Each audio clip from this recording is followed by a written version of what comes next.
Hello, in today's video tutorial, I'm going to be walking through and showing users what happens if we've built our newsletter in Mailchimp. So I'm going to go here and show we have it built ready, but it shows that when we want to send a test, so we see it on our side, it's all how we want it.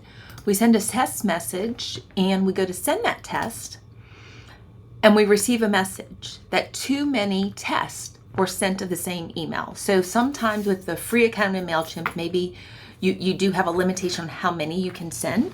So what we're going to do is, believe me, there is an easy solution here, and it is simple. So we're going to take this and we are going to replicate it. So we're going to create a new version of it.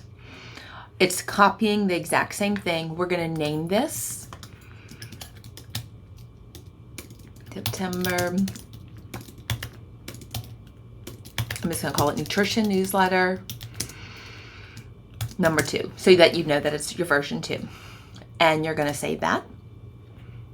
And now when you go to send the test, it should be without a problem. Voila. So if you come across that issue, all you need to do is duplicate that email. All it means is that there's been too many that have been sent already. So it's not a big deal at all. You're just going to duplicate it and then resend it.